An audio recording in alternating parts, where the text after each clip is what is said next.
and I'm on a phone.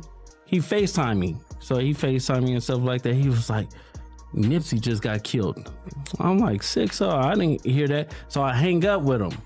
I called Nipsey and I'm like, Nipsey, what's up? He was like, oh, what's up with it? Nipsey answered. Nipsey answered. Luce went on to claim that shortly after speaking with Nipsey. After I talked to Nipsey and I was like, yeah, I love you, cuz, or whatever like that. I'll see you later or whatever. So I hung up the phone. I thought Big U gave wrong information. 30 minutes later, the homies blowing me up like they just killed Nipsey. Not a record deal or nothing like that. It was like for the brand itself. And by them being founding members, they was going to get a piece of the pie. Tupac was there to get robbed. You understand? All right. Tupac was there to get robbed. He owed Jimmy Henchman some money. He was refusing to pay Jimmy Henchman some money. It was kind of puzzling to me because I'm like, huh? Like, what the hell? Like, why would you feel what I'm saying? We ain't really having no problems with Wayne. Like, how the hell did? But I was in prison, so I don't know what was going on. But it threw me off because I'm like, huh? Like, we ain't really having no problems with Wayne. Like, to the point where it's serious, like threatening. Like, you feel me? Like, he came out with this gun and shit happened. You know what I'm saying? When he came out playing with the shit, like just playing with the shit, he fired a shot and shit happened. We pulled off. He ended up dead.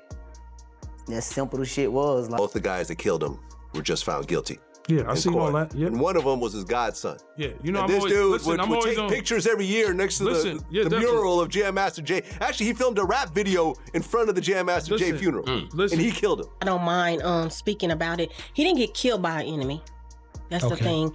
The guy that killed him was in our house, was at my mom's thing. The most dangerous enemy in hip-hop history was never the ops. It wasn't the rival block. It wasn't the internet trolls or industry outsiders. It was the people already in the room. The ones who knew the schedules, the ones who knew the addresses, the ones who stood at the funerals crying, while knowing exactly what happened.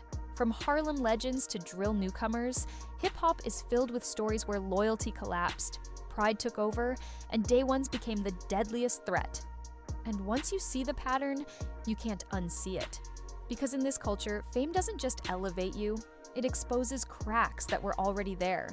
And sometimes the person smiling next to you in old photos is the same one who ends your story. Nipsey Hussle wasn't just another rapper, he was a symbol, a businessman, a community investor, a walking blueprint for independence in South Central. Born Ermias Asghedam, Nipsey joined the Rollin' 60s at just 14. But as he got older, he became something bigger than the street label. He built the Marathon clothing store right in his neighborhood. He opened Vector 90 to teach STEM skills to inner city youth. He reinvested millions back into the same community that raised him.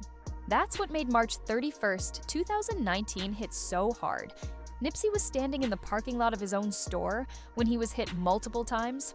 No ambush from a rival hood, no masked strangers. The shooter was Eric Holder Jr., another Rollin' 60s affiliate, a familiar face. According to reports, earlier that day Nipsey had mentioned rumors about paperwork floating around on Holder. In street culture, that accusation is explosive. Ike being labeled a snitch can destroy reputations and lives, whether it's true or not. Holder left, came back, and ended a man who was feeding his entire block. He was later sentenced to 60 years to life. A hood legend killed by someone from his own hood. But for many, the story didn't end there. On the No Jumper podcast, Loose Cannon made jaw-dropping claims involving Big U, a well-known figure tied to Nipsey's circle. Loose claimed Big U called him 30 minutes before the shooting, saying Nipsey had already been killed, before it even happened. Confused, Loose called Nipsey directly, and Nipsey answered. 30 minutes later, the news became real. Whether coincidence or something deeper, the rumors added fuel to an already painful truth. Loyalty doesn't always collapse from hate. Sometimes it collapses from pride and paranoia. And when money enters the picture, it only gets worse. YNW Sack Chaser wasn't just part of a rap crew, he helped build it. Born Anthony Williams, Sack Chaser came up in Gifford, Florida, alongside YNW Melly and YNW Juvie. These weren't industry link-ups. They were childhood friends who grew up together, struggled together, and created the YNW brand from scratch. But once the money started coming in, the brotherhood started cracking. According to testimony from Juvie's father, Christopher Thomas Sr., a $500,000 brand deal was on the table. The split was supposed to give Melly and Sack Chaser $200,000 each, with $100,000 for Juvie. The issue? Melly allegedly wanted more. Arguments escalated. Then things got physical. Just days before Sack Chaser's death, he allegedly assaulted Melly during a fight over money, knocking out his gold teeth in front of Melly's girlfriend. That humiliation didn't fade quietly. The tension spread beyond the group. Melly's mother later claimed Sack Chaser threatened her with a weapon during a heated exchange. On October 26, 2018, Sack Chaser and Juvie were both found dead. Melly was charged and remains locked in a long legal battle, with a retrial scheduled for January 2027. A friendship built from childhood dreams ended in bullets, allegedly fired by the same homie who once called them brothers. And this wasn't some modern internet-era phenomenon. Betrayal was already hiding behind studio doors decades earlier. Before Instagram Lives and group chats, Tupac Shakur learned the hard way that trust can be fatal. Most people focus on his death in Las Vegas, but the real turning point happened on November 30th, 1994, at Quad Studios in New York. Tupac walked in expecting to record. Instead, he was ambushed, robbed of over $40,000 in jewelry, and shot 5 times, twice in the head. He survived, but what hurt more was who was behind it. Music manager Jimmy Henchman later admitted involvement. Inmate Dexter Isaac confessed that Henchman paid him to carry out the robbery. The goal wasn't murder, it was humiliation and punishment over unpaid money. That night shattered Pac's trust. It fueled the paranoia. It lit the match that exploded into the East Coast-West Coast War. 2 years later, Tupac was gone. Betrayal didn't just end his life, it reshaped the entire culture. And sometimes, the betrayal doesn't come from the streets below, but from the power above. Lil Wayne called Birdman Dad. Birdman signed Wayne at just 12 years old. Watched him grow. R built Cash Money into an empire with him at the center. To the public, it looked like family, but behind the scenes, cracks were forming. In April 2015, Wayne's tour buses were shot up on an Atlanta highway. Over a dozen bullets tore through the vehicles. Miraculously, no one was killed. The shooter, Jimmy Pee Wee Winfrey, was convicted, but the indictment named Birdman and Young Thug as co-conspirators.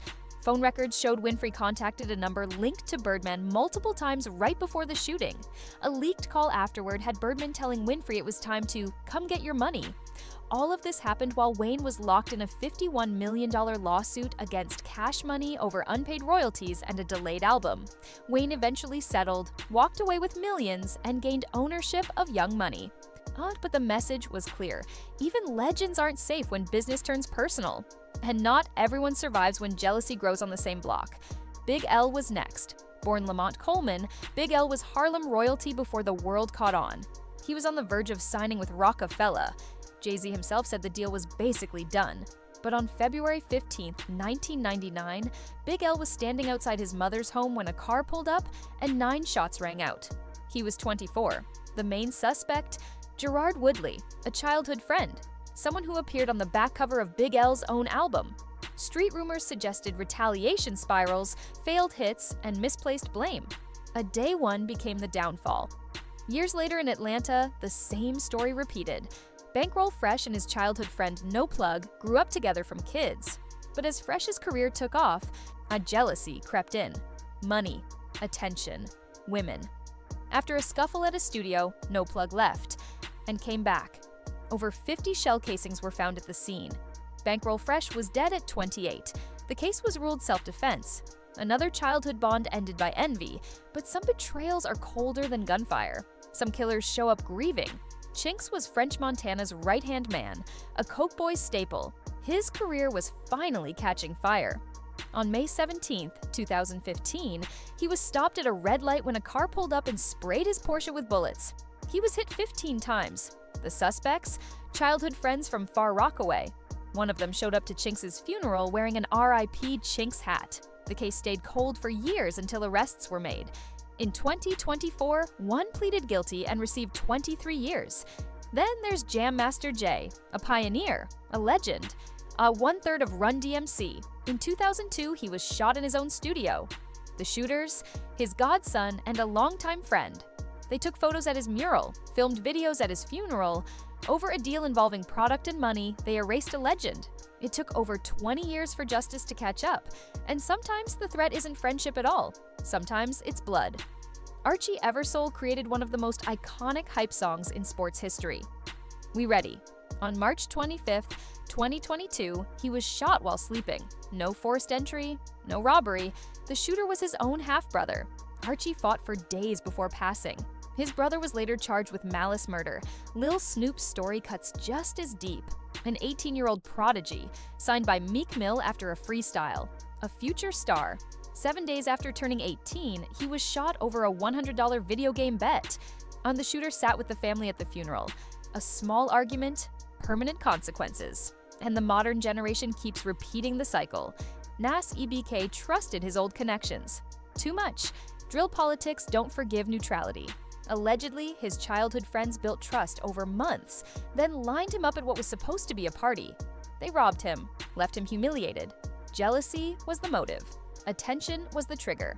Stack Bundles saw the same fate years earlier. Loved by the streets, co-signed by major names. Everything lined up, shot in his own building, case never solved. Proof, Eminem's best friend, died over a pool game argument fueled by alcohol and pride. His loss shattered D12 forever.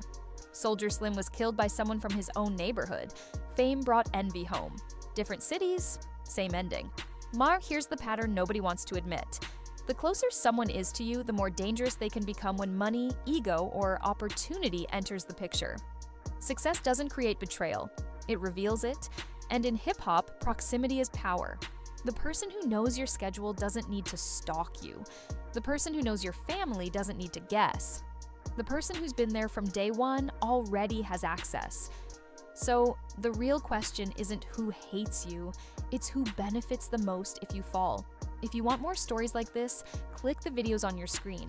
Because in this culture, the loudest danger isn't outside the circle, it's already inside it.